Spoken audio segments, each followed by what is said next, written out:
وإلى عاد أخاهم هودا قال يا قوم اعبدوا الله ما لكم من إله غيره أفلا تتقون۔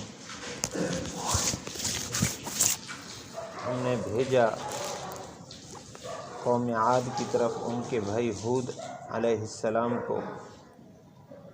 انہوں نے فرمایا اے میری قوم، ایک اللہ کی عبادت کرو، تمہارے لیے اس کے علاوہ کوئی الہ نہیں ہے، کیا تم ڈرتے نہیں ہو؟ حضرت آدم علیہ السلام کی پیدائش اور ان کے جنت میں جانا اور جنت سے آنے کا تذکرے کے بعد قوم نوح کا تذکرہ ہوا ہے۔ قوم نوح کے تذکرے کے بعد اب قوم عاد کا تذکرہ ہو رہا ہے۔ اس آیت سے اختصار کے ساتھ اللہ تعالیٰ نے ان قوموں کا تذکرہ فرمایا۔ یہاں یہ جو قوم عاد ہے، حضرت نوح علیہ السلام کا بیٹا سام، ان کا آگے ایک بیٹا تھا ارم۔ یہ ارم کے بعد ارم کی اولاد میں قوم عاد آئی ہے۔ بعض نے ان کے درمیان 7 پشتیں بیان فرمائی، حضرت ہود علیہ السلام اور ارم کے درمیان۔ تو بہرحال یہ قوم عاد حضرت ہود علیہ السلام کی قوم ہی تھی۔ حضرت ہود علیہ السلام اسی قوم سے تعلق رکھتے تھے، جس طرح ساری قوم عاد ارم کی اولاد تھی، ہود علیہ السلام کی بھی ارم کی اولاد میں سے آئے ہیں۔ مفسرین نے لکھا ہے کہ عرب کے صحرائے اعظم بہت بڑا ایک صحرائی علاقہ ہے، اس میں ایک وادی ہے، وادی دہنا۔ یہ قوم عاد وہاں رہتی تھی، اور اللہ تعالیٰ نے ان کو بڑی طاقت اور قوت عطا فرمائی۔ ان کے بارے میں روایات مختلف ہیں۔ ایک روایت میں ہے کہ ان کے ادنا آدمی، سب سے چھوٹا آدمی، اس کا قد 12 ہاتھ، یعنی 12 ہاتھ 18 فٹ بنتا ہے۔ 18 فٹ کا آدمی سب سے کم قد والا، اور اسی طرح 80 فٹ کا 80 ہاتھ کا بھی تذکرہ ہے۔ 120 فٹ کے قد کے آدمی تھے اس قوم میں، اور اتنا طاقت والے، اتنا جسیم کہ چلتے ہوئے اگر راستے میں کوئی درخت آتا اور ان کی سمجھ میں نہ آتا کہ یہ درخت راستے پر کیوں کھڑا ہے، اس کو راستے پر سمجھتے تو ہاتھ سے اس کو اکھیڑ کر پھینک دیتے تھے، اتنا بڑی طاقت والے۔ اور انہوں نے اپنے نشانات بھی بہت چھوڑے ہیں۔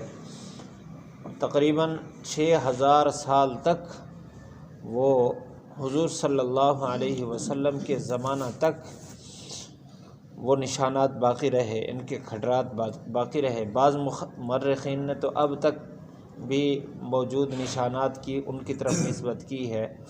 جس طرح مصر کے اندر بڑے بڑے اہرام کھڑے ہیں، اور 2 حرم ایسے ہیں جو حضرت شیس علیہ السلام کی قبر پر، ادریس علیہ السلام کی قبر پر بنائے ہوئے ہیں، 450 سے 500 فٹ اونچے، اور عجیب انداز کے پتھروں کے بنائے ہوئے، پتھر ایک دوسرے کے اوپر رکھے ہوئے ہیں، 500 فٹ اوپر لے گئے، اور بعض پتھر اس میں 75 من کے بھی ہیں۔ تو ایک دوسرے کے اوپر پھر خاص مثالے کے ساتھ اس کو فٹ کیا کہ ہزارہ سال گزر گئے، وہ ابھی موجود ہیں، کھڑے ہیں اس وقت بھی۔ تو اس طرح انہوں نے بھی اپنے نشانات بڑے بڑے چھوڑے ہیں۔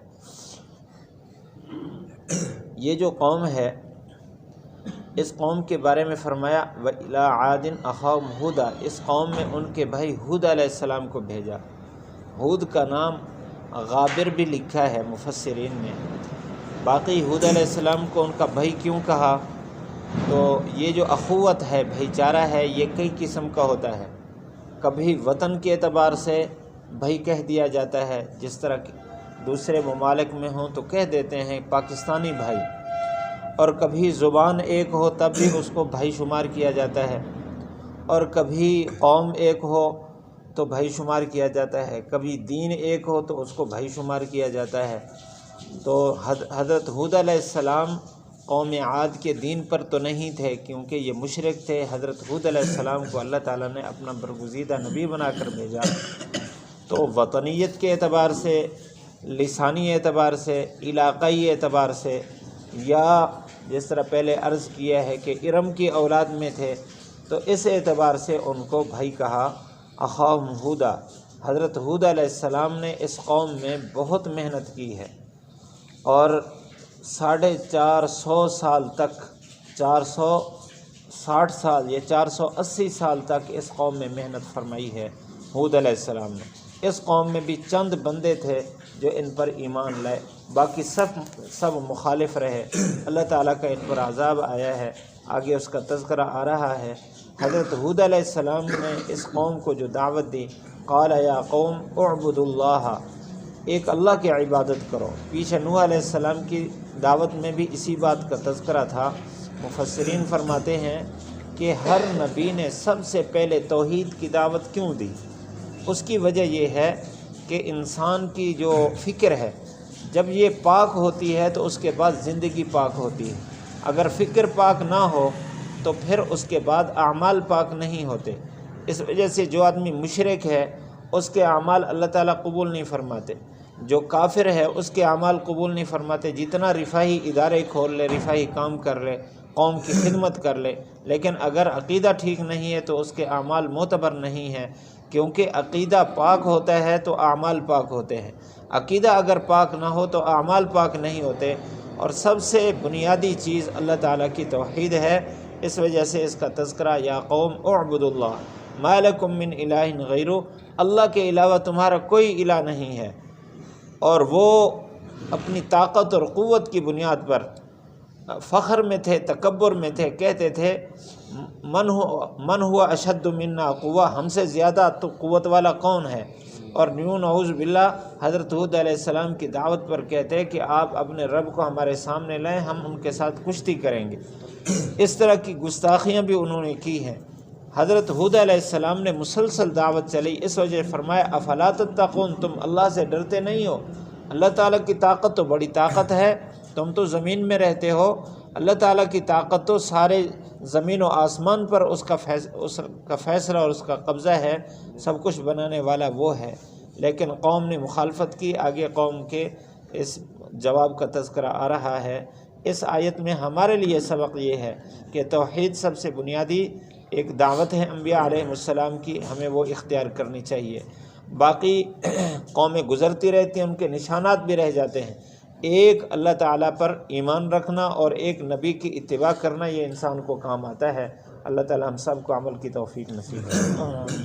وَإِلَىٰ عَادٍ أَخَاهُمْ هُودًا قَالَ يَا قَوْمِ اعْبُدُوا اللَّهَ مَا لَكُم مِّنْ إِلَٰهٍ غَيْرُهُ أَفَلَا تَتَّقُونَ۔ وَإِلَىٰ عَادٍ، اور قوم عاد کی طرف، اس کا عطف ہے پیچھے نوحًا إِلَىٰ قَوْمِهِ، تو عربی قاعدے کے مطابق لقد ارسلنا پیچھے ملے گا تو یوں ترجمہ ہے ہم نے بھیجا قوم عاد کی طرف اخاہم، ان کے بھائی ہود علیہ السلام کو۔ قال، انہوں نے فرمایا یا قوم، اے میری قوم، اعبدوا اللہ، اللہ کی عبادت کرو، ما لکم، نہیں ہے تمہارے لیے، من الہ، کوئی الہ، غیرہ، اللہ کے علاوہ، افلا تتقون، کیا تم ڈرتے نہیں ہو؟ الحمدللہ رب العالمین، والصلاة والسلام على سید الانبیاء والمرسلین۔ ربنا آتنا فی الدنیا حسنہ وفی الآخرۃ حسنۃ وقنا عذاب النار۔ یا اللہ یا رحمن یا رحیم یا ارحم الراحمین، یا اللہ ہمارے دلوں کو پاک فرما، ہماری فکر کو پاک فرما، ہماری سوچ کو پاک فرما، زندگی کے ہر لمحہ کو پاک فرما۔ یا اللہ ہمیں برائی سے بچا، یا اللہ ہمیں کفر اور شرک سے بچا، برے عقائد سے بچا، برے اعمال سے بچا۔ یا اللہ ہمیں مصیبتوں سے بچا، یا اللہ پریشانیوں سے بچا، آفات سے بچا، یا اللہ اپنی پکڑ سے بچا، اپنی ناراضگی سے بچا، یا اللہ ایسے فقر سے بچا، یا اللہ جو لوگوں کا محتاج کر دے، یا اللہ ایسی احتیاجی سے بچا، یا اللہ اپاہجی سے بچا، صحت میں ایسی کمزوری سے بچا کہ ہم لوگوں کے محتاج ہوں۔ یا اللہ عافیت نصیب فرما، عفت اور عافیت کے ساتھ یا اللہ اپنے فضل و کرم کے ساتھ موت تک ہمیں اپنے دروازے کا رکھ۔ یا اللہ اپنی محبت نصیب فرما، ایمان کے مٹھاس کے ساتھ زندگی گزارنے کی توفیق نصیب فرما۔ جتنے ہاتھ اٹھے ہوئے ہیں سب کے دلوں میں جتنی حاجات ہیں اپنے فضل سے پوری فرما، جتنی پریشانیاں لے کر آئے ہیں سب کی تمام پریشانیاں دور فرما۔ ربنا آتنا فی الدنیا حسنہ وفی الآخرۃ حسنۃ وقنا عذاب النار، وصلی اللہ تعالی علی خیر خلقہ محمد وآلہ وصحبہ اجمعین۔